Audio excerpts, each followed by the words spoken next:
감사합니다. 오늘 설교의 제목은 새 사람을 입으라입니다. 같이 함께 따라 보실까요? 새 사람을 입으라. 네, 고맙습니다. 완연한 봄이 왔습니다. 날씨가 너무 좋아서 제가 어제는 인사동에 한번 나가봤는데 너무 좋더라고요. 어쨌든 코로나가 계속 이어지고 있지만 이렇게 따뜻한 봄 날씨처럼 우리의 마음에도 봄 날씨가 있기를 간절히 바랍니다. 혹시 하덕규 씨라는 가수 아시는지요? 하덕규 씨가 부른 가시나무라는 노래 아주 유명하죠.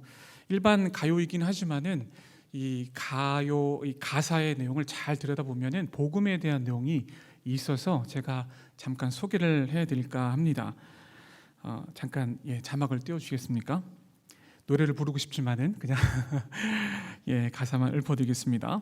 내 속엔 내가 너무도 많아 당신의 쉴 곳 없네. 내 속엔 헛된 바램들로 당신의 편할 곳 없네. 내 속엔 내가 어쩔 수 없는 어둠 당신의 쉴 자리를 뺏고 내 속엔 내가 이길 수 없는 슬픔 무성한 가시나무 숲 같네. 이어지는 가사가 있지만 여기까지 소개를 해드릴까 합니다. 이 하덕규 씨의 이 가시나무는 전에 가수 조성모 씨라는 이 가수가 다시 한번 리메이크를 해가지고 공전에 히트를 친 노래이기도 합니다. 그래서 많은 분들이 알고 계시죠. 저도 이 노래를 많이 좀 듣곤 했는데요. 이 노래를 들을 때마다 저는 항상 제 마음속에 여러 가지 많은 죄의 문제들 앞에서 여전히 내 안에 꿈틀거리고 있는 죄성들을 발견하고요. 그 죄성들을 직면하곤 합니다. 이 노래의 가사말은 내 마음속에 이기적인 욕심의 가시가 많아서 쉴 곳을 찾아서 날아온 어린 새를 받아들이지 못한다 라고 하는 이 가사의 내용이 있죠. 그리고 이 어린 새를 오히려 내가 찌르고 있다, 그래서 멀리 날아가게 한다 라는 내용을 포함하고 있습니다. 마치 이 노래의 가사처럼 우리는 이 가시에 찔려 상처받은 어린 새를 쉬지 못하게 해서 다시 멀리 떠나 보내게 하는 것처럼 예수님을 나의 마음속에 모셔야 함에도 불구하고 멀리 떠나 보내고 있는 우리의 영적인 자화상의 한 단면을 보여주고 있다고 저는 봅니다. 그러면 질문을 한번 해보겠습니다. 사랑하는 성도 여러분, 여러분들에게는 어떠한 가시나무가 있습니까? 여러분이 지니고 있는 가시나무는 어떠한 것입니까? 그 가시나무로 인해서 주님을 내 마음속에 온전히 모셔야 함에도 불구하고 멀리 떠나 보내고 있지는 않습니까? 오늘 본문의 말씀을 비추어서 우리 자신을 돌이켜 봄과 동시에 옛사람을 벗어버리고 새사람을 입을 수 있는 축복의 시간이 될 수 있기를 간절히 바랍니다. 오늘 본문 22절과 24절에 보면 이렇게 한 문장으로 축소할 수 있습니다. 옛사람을 벗어버리고 새사람을 입으라, 이렇게 축소해서 한 문장으로 만들 수가 있는 거죠. 24절에 나온 입으라라고 하는 이 동사는요, 원래 신약 성경은 헬라어로 쓰여졌는데 시제로 보면 부정과거 시제입니다. 이 부정과거 시제라는 것은 무엇이냐면 이미 끝난 거예요. 이미 모든 것이 다 끝났다라는 뜻이 담겨져 있다는 것이죠. 다시 말해서 이미 과거에 우리는 옛사람을 다 벗어버리고 지금 나는 새 사람을 입었다라고 하는 이 문장의 시제가 바로 이러한 내용이라고 할 수가 있는 것이죠. 그러면 구체적으로 에베소서 이 성경에 있는 내용과 흡사한 골로새서 말씀을 보면은 그 시제가 아주 명확하게 드러나 있습니다. 함께 보도록 하죠. 골로새서 3장 9절과 10절 말씀을 같이 읽겠습니다. 너희가 서로 거짓말을 하지 말라. 옛사람과 그 행위를 벗어버리고 새 사람을 입었으니 이는 자기를 창조하신 이의 형상을 따라 지식에까지 새롭게 하심을 입은 자니라. 아멘. 네, 그렇습니다. 골로새서 말씀을 보니까 이미 우리는 옛사람을 벗어버리고 이제 새 사람을 입은 하나님의 사람이 된 것이다 라고 아주 명확하게 말씀을 하고 있는 것을 볼 수가 있습니다. 우리는 옛사람을 이미 벗었습니다. 그리고 이미 새 사람의 옷을 입은 하나님의 사람이라는 것을 우리는 이 말씀을 통해서 볼 수가 있는 것이죠. 그런데 질문이 하나 생깁니다. 무슨 질문이 생길까요? 왜 나는 이미 새 사람을 입었는데 죄를 짓고 있는 걸까? 왜 그런 걸까요? 마치 이런 것입니다. 예를 제가 들어보겠습니다. 오늘이 아니라 어제 한국과 일본이 축구 경기를 했다고 가정을 해보죠. 결과는 이미 우리가 1대0으로 이겼습니다. 지금 시점이 아니고 어제입니다. 자, 그래서 우리가 우리의 승리로 이미 끝이 났어요. 그런데 당시 실시간으로 축구 경기를 보면은 막 심장이 쪼그라듭니다. 왜냐하면 위기 상황이 굉장히 많거든요. 자, 그럼에도 불구하고 이미 경기는 끝났습니다. 1대0이라는 스코어로 우리가 이미 승리를 한 것이죠. 그런데 다시 재방송을 틀게 되면은 똑같이 심장이 쪼그라듭니다. 왜냐하면 위기 상황을 많이 겪었기 때문인 것이죠. 그럼에도 불구하고 우리는 그 실시간 방송을 보면서 그렇지, 저때 그랬었지 라고 심장이 약간 쪼그라들긴 하지만 마음은 이미 편합니다. 왜냐하면 1대0으로 이미 승리가 이루어졌기 때문입니다. 그렇습니다. 이미 우리는 하나님의 뜻 가운데서 승리를 얻었습니다. 그래서 옛사람을 벗어버리고 새 사람을 입은 상태에 있게 되었다는 것이죠. 그런데 실시간으로 보면은 막 영적으로 긴장감이 돕니다. 왜냐하면 저때 내가 저렇게 해서 내가 실패했었지, 실수했었지 라고 하는 그런 실시간의 기억이 있기 때문에 막 심장이 막 쪼그라들면서 긴장을 하게 되는 것이죠. 마치 축구 경기에서 상대방에게 골을 뺏기는 경우가 있지만은 결국에는 내가 그 골을 잡아서 저 골대에 골을 넣게 되는 것이죠. 그것이 이미 승리한 결과라고 할 수가 있습니다. 한마디로 요약한다면 우리는 영적인 싸움을 합니다. 사탄과 영적인 싸움을 하는 가운데 있는데 지금 그 실시간 경기를 통해서 사탄과 열심히 싸우는 그 과정을 신학적인 용어로 성화라고 하는 것이죠. 성화. 그런데 마지막에 골대에 골을 넣었을 때 이미 끝난 그 모든 영적인 지점을 우리가 무엇이라고 얘기하냐면 영화라고 합니다. 그러니까 지금 우리가 이 땅 가운데서 취하고 있는 모든 여러 가지 과정들은 성화의 과정이다라고 하는 것이고 이미 승리가 우리에게 있습니다. 그런데 그 승리의 목표 지점을 향해서 나아가는 것이죠. 그 승리의 목표 지점이 영화라고 하는 것이죠. 그래서 실시간으로 우리가 영적인 싸움 가운데 사탄과 사투를 벌이지만은 그 과정 속에서 우리가 마음의 평안함이 있을 수 있는 것은 무엇이냐면 이미 우리는 영적으로 승리했다는 이 도취감이 우리 안에 있기 때문에 우리 마음 가운데 여러 가지 마음의 요동함이 있겠지만은 결국에는 마음의 평안함이 우리 안에 있다는 것이죠. 왜냐? 우리는 영적으로 이미 승리했기 때문입니다. 자, 그러면 우리는 왜 옛사람을 벗어버려야 할까요? 그것은 앞서 말씀드린 것과 같습니다. 우리가 영적으로 승리하기 위해서 옛사람을 벗어버려야 한다는 이야기죠. 옛사람을 벗어버리고 새 사람을 입었다는 것은 내가 구원함을 받았다는 거죠. 구원함을 받은 사람만이 옛사람을 벗어버리고 새 사람을 입을 수 있다는 거예요. 구원을 받은 사람만이, 왜냐하면 영적으로 이겼기 때문에, 영적으로 승리했기 때문에 구원을 받은 사람만이 영적으로 승리하고 그리고 옛사람을 벗어버리고 새 사람을 입을 수 있다라고 하는 거죠.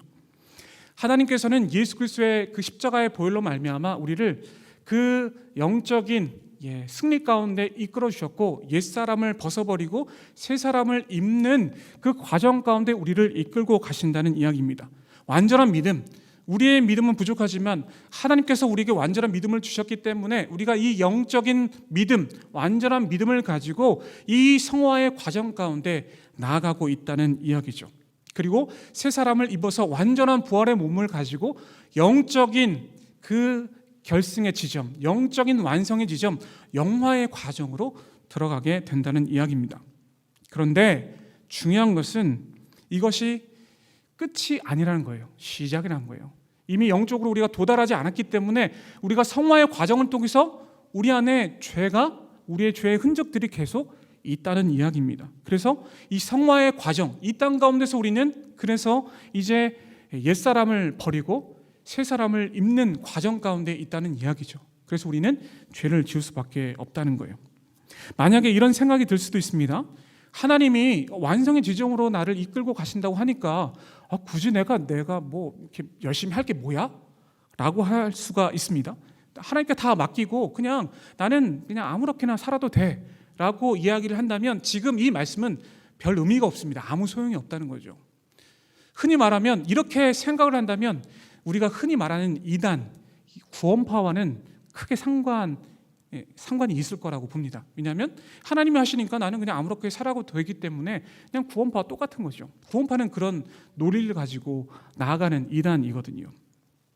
어차피 하나님께서 다 하시겠지, 그러니까 나는 아무것도 안 해도 돼 라는 생각을 하면 큰 오산입니다. 잘못된 생각이라고 할 수가 있는 것이죠. 기독교의 실천 교리를 보면, 강령을 보면 이러한 교리나 이러한 강령은 눈 씻고 찾아봐도 없습니다. 하나님이 다 하시니까 우리의 몫은 없어, 우리의 일은 없어, 그러니까 우리는 막 살아도 돼, 이런 강령은 없어요. 그래서 성경에서는 우리에게 분명하게 말씀합니다. 하나님께서 우리를 이끌고 가시지만은 우리의 몫이 분명히 있다, 우리의 해야 할 일은, 우리의 사명은 분명히 있다라고 성경은 말씀해 주고 계십니다. 설교와 설교자라는 책을 쓰셨던 마틴 로이드 존스 목사님, 아주 유명한 목사님이시죠. 이분께서 성화라는 내용을 가지고 이렇게 글을 쓰셨는데요. 제가 한번 읊어드리겠습니다. 성화는 믿음으로만 되는 것이 아닙니다. 물론 그리스도인의 삶 전체는 믿음의 삶인 것입니다. 그러나 성화에 있어서 우리는 일해야 하며 이루어 나가야 합니다. 벗고 입는 일을 해야 합니다. 믿음으로 되는 것도 있지만 벗고 입어야 하는 일을 해야 된다라고 마틴 로이드 존스 목사님께서 성화에 대해서 이렇게 말씀을 하신 거죠. 미국 플러의 신학교에 우리나라의 세계 석학이시죠, 김세훈 교수님께서 자신의 책 칭의와 성화에서 이 성화에 대해서 이렇게 말씀을 하셨어요. 의롭다 함을 받은 자로서 하나님 나라에 서 있음이라고 기술을 하셨어요. 하나님 나라에 머물러 있음이라고 성화에 대해서 이렇게 말씀을 하셨습니다. 즉 하나님의 통치로 살아가기, 또 하나님의 백성으로 살기, 하나님의 통치를 받고 하나님의 백성답게 살아가는 것이다 라고 요약을 할 수가 있는 것이죠. 그렇습니다. 우리는 이 세상 살아가는 동안에 새 사람을 입고 옛 사람을 온전히 버릴 수 있는 용기와 힘과 능력이 있어야 합니다. 요즘 복음성가 가사 중에 제가 감명을 받는 복음성가의 가사가 있는데요. 그것은 무엇이냐면, 이 세상을 살아가는 동안에 나의 힘을 의지할 수 없으니 기도하고 낙심하지 말 것은 주께서 참 소망이 되심이라. 하나님의 꿈이 나의 비전이 되고 예수님의 성품이 나의 인격이 되고, 이런 찬양의 가사가 있는데 바로 이와 같습니다. 하나님의 꿈이 나의 비전이 되고 하나님의 인격, 예수님의 인격이 나의 인격이 되는 것, 이것이 바로 성화의 과정이라고 할 수가 있는 것이죠. 그래서 옛사람을 벗어버리고 새 사람을 입는 것이 지금 이 땅 가운데서 우리가 취해야 할 목표라고 할 수가 있는 것입니다. 그런데 이 일은 누가 대신해서 해주는 게 아닙니다. 그냥 소극적으로 누가 대신해 주겠지라고 생각하면 정말 잘못된 이야기입니다.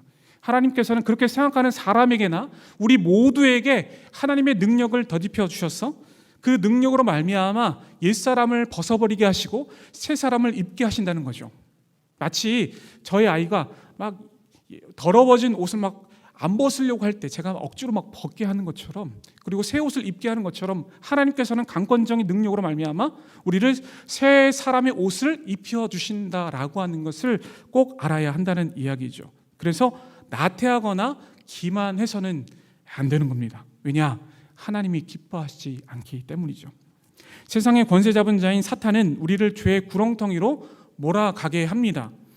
그래서 우리가 온전히 깨어있지 않으면 죄의 구렁텅이로 빠질 수밖에 없는 것이죠. 그래서 우리는 근신하며 깨어 있어야 된다라고 성경은 우리에게 말씀을 하고 있는 것이죠. 그래서 말씀으로, 기도로 말미암아 날마다 주님 앞에 온전히 기도하며 또 말씀으로 나갈 수 있어야 한다는 이야기죠. 그리고 입술로 이렇게 고백할 수 있어야 합니다.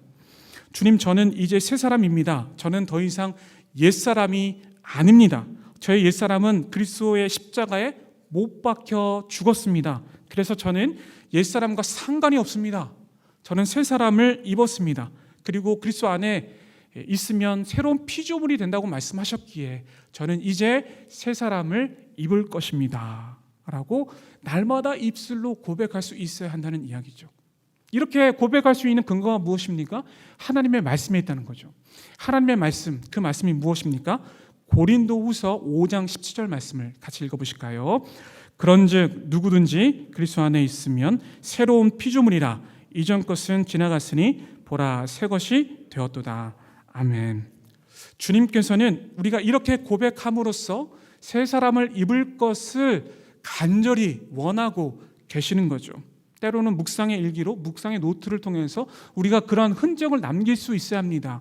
왜 그렇게 해야 합니까? 그 묵상의 노트나 묵상의 일기를 통해서 하나님이 나와 함께 하신다는 것, 그리고 내가 시시때때로 더러운 옷을 입고 있지만 하나님의 새 사람을 입고자 하시는 그 하나님의 뜻을 받들어서 우리가 새 사람을 입고자 하는 그 흔적이 있기 때문에, 있어야 하기 때문에 우리가 그 묵상의 노트나 묵상의 일기를 써야 한다는 이야기죠. 그리고 시시때때로 내가 과연 하나님 앞에 정직하게 나아가고 있는지 그것을 계속 점검할 수 있어야 합니다. 그래서 묵상의 노트나 묵상의 일기를 쓸 수 있어야 한다는 이야기죠. 빌립보서 1장 27절을 함께 읽어보겠습니다. 빌립보서 1장 27절 말씀을 함께 읽겠습니다. 오직 너희는 그리스도의 복음에 합당하게 생활하라.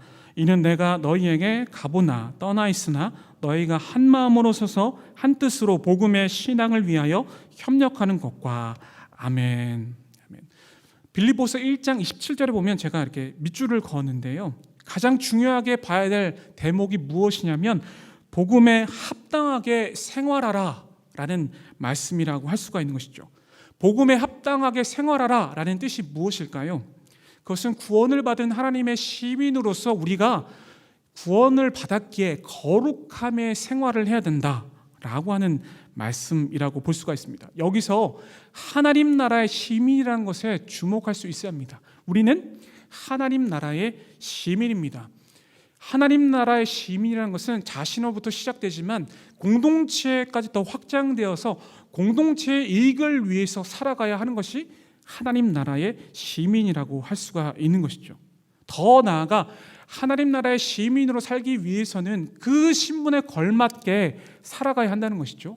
어그러지고 거스르는 이 세상 가운데에 우리가 거룩함의 옷을 입어서, 새 사람을 입어서 그렇게 하나님의 시민답게 살아갈 수 있어야 한다는 그 말씀이 빌립보서 1장 27절에 나와 있는 복음에 합당하게 생활하라 라고 하는 말씀의 진정한 의미라고 할 수가 있습니다. 그렇다면 시시때때로 우리가 구원을 받은 하나님의 시민으로서 살아가기 위해서 계속 점검을 할 수 있어야 되는데 무엇을 점검할 수 있어야 할까요? 그것은 우리의 죄를 점검할 수 있어야 합니다. 영국의 청교도의 거장이신 존 오웬 목사님이 이런 조그만 책을 쓰셨는데요, 죄 죽이기라는 책을 보면은 죄에 대해서 이렇게 말씀하셔서 제가 발췌를 해봤습니다. 죄는 우리 속에 거할 뿐만 아니라 지속적으로 활동하여 육체의 행실을 행하도록 자극한다. 죄가 우리를 가만히 내버려 둔다면 우리도 죄를 방치할 수 있다. 하지만 죄는 겉으로 조용한 것처럼 보여도 속으로는 매우 활동적이다. 죄의 물줄기는 외관상 고요해 보이지만 그것은 조류의 움직임이 심한 매우 깊은 물이다. 따라서 우리는 온갖 수단을 동원하여 조금도 방심하지 않은 채 어느 상황에서든지 죄와 대항하여 싸워야 한다. 이어지는, 그래서 갈라디아서 5장 17절에 보면은 육체의 소욕은 성령을 거스르고 성령은 육체를 거스르나니 이 둘이 서로 대적하므로 너희가 원하는 것을 하지 못한다라고 목사님은 이 책에서 자신의 글을 기술하고 있습니다. 그렇습니다. 죄는요 아주 고요합니다. 겉으로 보기에는 굉장히 고요하지만 이 안에, 내면 안에 있는 그 모든 활동은 굉장히 활성화되어 있다는 것이죠. 그래서 우리가 죄를 이기기가 쉽지가 않습니다. 우리의 힘과 우리의 능력으로는 죄를 이길 수가 없어요. 그래서 우리가 도우심을 얻어야 합니다. 누구에게 도우심을 얻어야 합니까? 성령 하나님, 하나님의 도우심이 있어야 할 때 우리가 이 죄를 맞닥뜨려서 싸울 수가 있는 것이고, 죄를 통해서 우리가 이길 수 있다는 것을 말씀해 주고 있는 것이죠. 중요한 것은 성령의 야성을 지녀야 한다는 거예요. 성령의 야성을 지닐 때에 우리가 죄와 맞서 싸워서 이길 수 있는 능력이 우리 가운데 임할 수 있다라고 하는 것을 알 수가 있는 것이죠. 미국의 청교도의 조나단 에드워드 목사님의 일화입니다. 목사님께서 예배 중에 설교 시간에 그 동네에서 정말 골칫덩어리인 40대 중반 남자가 예배당에 온 것을 보셨어요. 이 40대 중반이었던 그는 싸움꾼이었고 술고래였고 거기에다가 바람둥이였습니다. 술만 마시면 누구하고는 막 싸워서 어떻게든 이기려고 하는 아주 고집이 아주 센 그런 사람이었던 거죠. 당시 불량배들이 그러했듯이 그는 그를 잘 알지를 못하는 문맹이었습니다.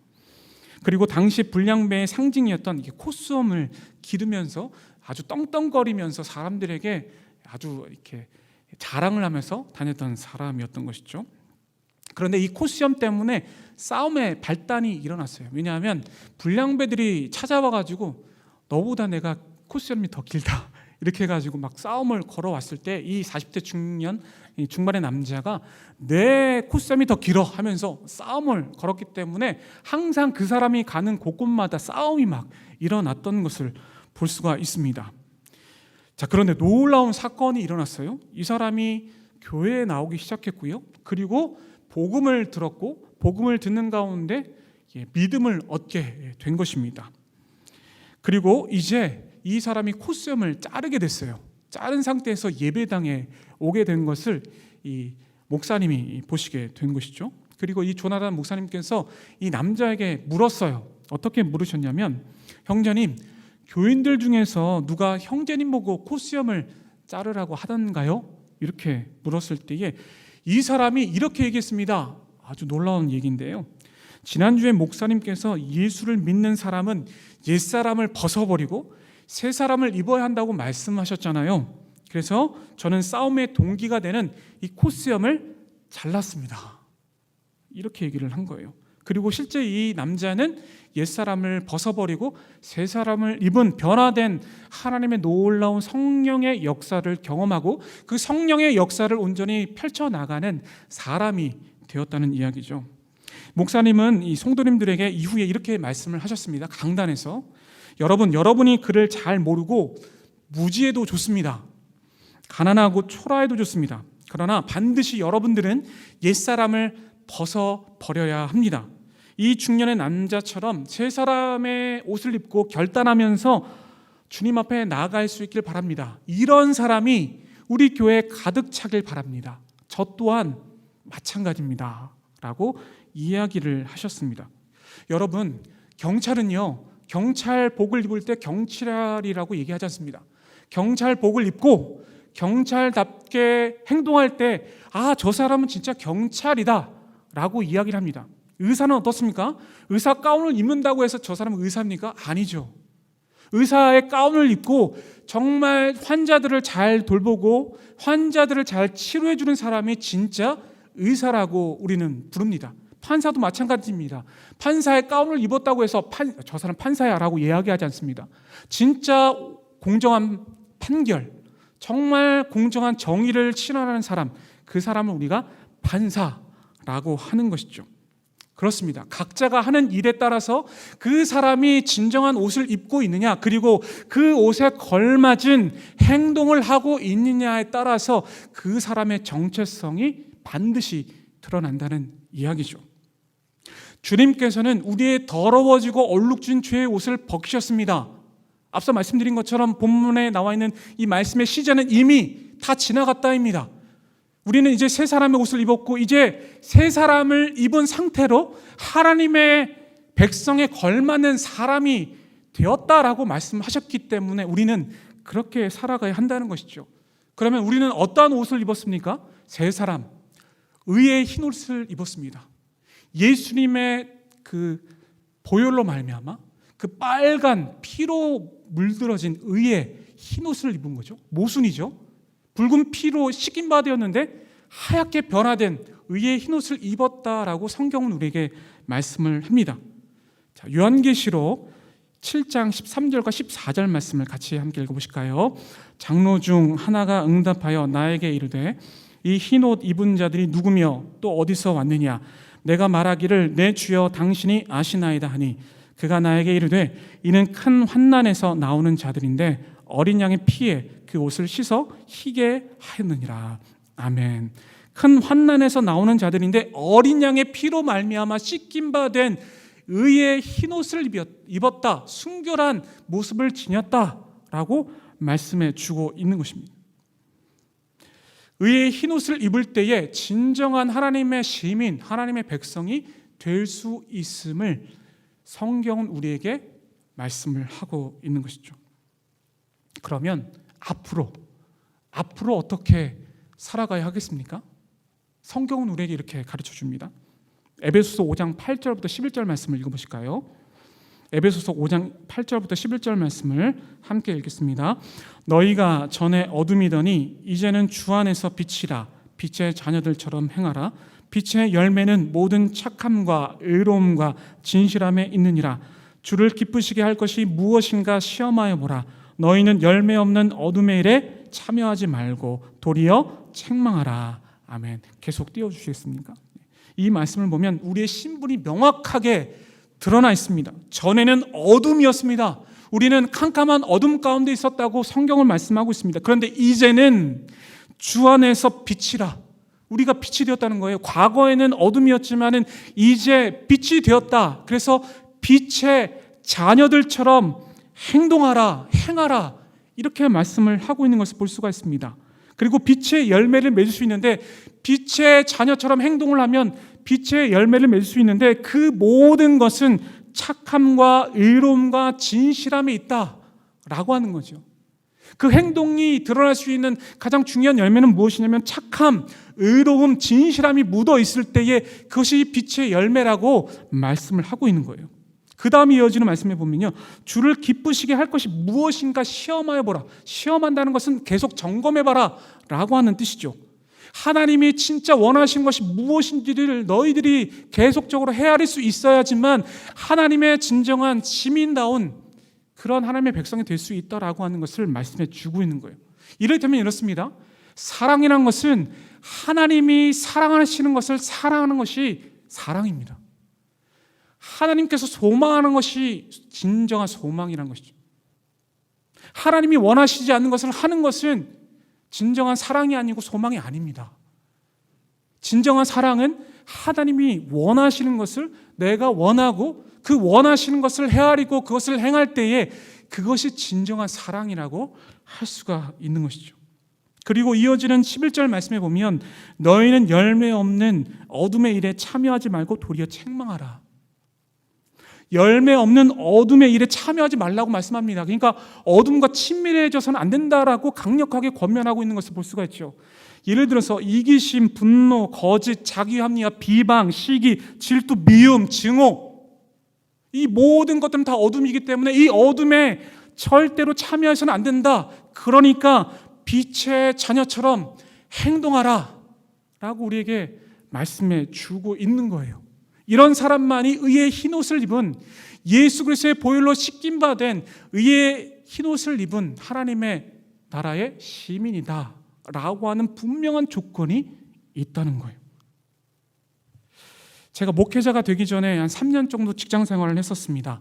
제가 했던 일은 회사의 신용 등급을 매기는 일이었어요. 평가하는 일이었습니다. 기업의 신용 평가를 하는 일이었습니다. 예를 들면 TV에 보면 현대카드가 AAA를 받았다 해가지고 트리플 A 받았다, 이런 얘기 들어보셨을 겁니다. 그렇게 등급이 나오기까지 평가하는 일을 했었습니다. 일반적으로 어떤 회사가 회사를 잘 운영하기 위해서 자금이 필요할 때 증권회사에서 회사채나 채권들을 발행하면서 자금을 조달하는 그런 경우가 있습니다. 그래서 저는 그런 일을 했었어요. 어느 날이었습니다. 경북의 작은 기업을 운영하셨던 여자 사장님이 저희 쪽에 신청을 하셨습니다. 의뢰를 하셨어요. 우리 회사의 등급을 좀 평가해 달라고. 제가 그 기업의 신용평가를 맡게 됐어요. 그리고 잘 분석을 해서 이 회사가 자금 흐름이 어떻고 재무 상태가 어떻고 얼마나 건전한지를 봐가지고 제가 그 당시에 제 기억으로는 더블 B를 드렸습니다. BB. 그렇게 좋은 상태가 아니라는 평가를 내린 거죠. 제가 제시하는 게 아니라 평가위원회가 있어서 제가 제시한 그 평가 기준에 맞게 된다면, 그 평가가 맞으면 그것을 결론 짓는 일이었습니다. 당시에는 그게 맞아서 그 회사는 BB밖에 받지 못했어요. 그런데 이 여자 사장님이 불만을 품고 오셨어요. 직접 경북 저 멀리서 서울까지 찾아오신 거죠. 아마도 경쟁업체보다 자신들의 등급이, 자신들의 회사의 등급이 낮아서 불만을 품고 저에게 따지려고 오신 거예요. 저는 이 여자 사장님과 2시간을 실랑이했습니다. 이렇게 해달라, 더 달라, 안 된다, 더 달라, 안 된다. 막 2시간 동안 서로 막 피 튀기면서 서로 막 싸우고 막 그랬습니다. 근데 원래대로 끝내는 그냥 제가 내렸던 그 등급이 나왔어요. 그런데 이 사장님은 억센 경상도 어투로 그리고 살랑살랑한 태도로 저를 막 시험을 했습니다. 예를 들면 이렇게 시험했어요. 나중에 저 회사에 오시면 아주 잘해드리겠습니다. 뭘 잘해주겠다는 건지 모르겠지만 잘해주겠다고 막 저를 꼬드기는 겁니다. 그런데 저는 이제 안 넘어갔습니다. 넘어가면 큰일 날 것 같아서. 그래서 마지막에는 2시간 실랑이 끝에 잘 보내드렸습니다. 안녕히 가십시오. 저도 믿는 자이니까 잘 배웅을 해드렸어요. 그런데 자리에 돌아온 순간 놀라운 일이 일어났습니다. 제 앞에 무엇인가 아주 눈에 띄는 게 있었습니다. 그것은 무엇이었냐면 비타민 박스 2박스가 이렇게 있었던 거예요. 맨 처음에 이 사장님이 오셔가지고 저한테 아주 그냥 반가운 어조로 잘 부탁드립니다 하면서 이렇게 2박스를 주셨는데 그냥 비타민 박스구나, 나중에 같이 나눠 먹어야 되겠다 이렇게 하고 이제 받았어요. 그래서 그냥 너무 힘들어서 비타민을 먹으려고 딱 열어본 순간 놀랍게도 방금 은행에서 인출해온 10,000원짜리 빳빳한 10,000원짜리가 1,000장이 들어가 있었어요. 15년 전이니까 1,000만 원이면 엄청난 돈이거든요. 너무 놀라가지고요. 순간 유혹이 오더라고요. 이거 내가 가질까? 저는 전세에 살고 있었거든요 그때. 이거 내가 가지면 좀 더 좋은 보금자리로 갈 수 있지 않을까? 순간 멍하니 비타민 박스 멍을 하고 있었습니다. 5분 정도 계속. 근데 갑자기 하나님께서 너 그러면 안 된다. 저의 죄 유혹에 대한 마음을 누그러뜨려 주셨어요. 그리고 이 박스를 붙잡고 있던 저는 정신을 차리고 상사분께 가가지고 이렇게 상황이 있게 됐습니다 라고 이야기를 하고 상사분의 지시를 받고 그렇게 행했습니다. 어떻게 했냐면 그 기업체에 연락을 해서 직원에게 이 법인에 대해서 이 은행 계좌가 필요하다, 그래서 은행 계좌를 알려달라 해가지고 그 직원을 통해서 제가 알아내서 그 돈을, 수수료 뗀 돈을 붙여줬습니다. 그리고 이후에는 다행스럽게도 아무 일이 없었습니다. 만약 제가 넘어갔으면 아마 저는 여기 없었을 겁니다. 이 일 외에도 다른 수많은 경험들을 했습니다. 그럴 때마다 성령님께서 저를 이렇게 붙잡아 주시는 그런 경험을 했어요. 때로는 순간순간마다 실패하고 실수해가지고 넘어지기도 하고 죄의 유혹 속에 빠지는 일도 많이 경험했지만, 그렇지만 그럴 때마다 하나님께서는 그 죄의 수렁에서 건져내 올리셨다는 이야기죠. 사랑하는 성도 여러분, 우리는 성령님의 도우심으로 영적인 전쟁에서 최후 승리를 얻었습니다. 복싱으로 말하자면 우리가 이게 쳐가지고 넉다운 시킨 거죠. 죄를 넉다운 시켜서 우리가 이긴 것이죠. 분명한 것은 우리가 영적으로 최후 승리를 얻었기 때문에 우리가 해야 할 몫이 있다는 거죠. 그 몫이 무엇입니까? 오늘 본문에 나와 있는 내용인데요. 본문 23절과 24절 말씀을 함께 읽겠습니다. 오직 심령으로 새롭게 되어 하나님을 따라 의와 진리의 거룩함으로 지으심을 받은 새 사람을 입으라. 아멘. 죄를 이기고 주님 앞에 회개하며 나갈 때에 우리의 심령이 새롭게 된다라고 말씀해 주고 있습니다. 이 새롭게 된다는 말씀은 창세기 1장 26절에 나와 있는 것처럼 우리의 형상을 따라, 하나님의 형상을 따라라는 말씀과 동일합니다. 다시 말해 하나님의 형상을 따라서 하나님의 성품을 닮아가서 이제 의와 진리의 거룩함으로 새 사람을 입는 것이라고 성경은 분명하게 말씀해 주고 있는 것이죠. 의란 것은 하나님과 나의 관계가 정직하고 솔직하고 또 온전한 관계, 올바른 관계라는 그런 관계적 용어입니다.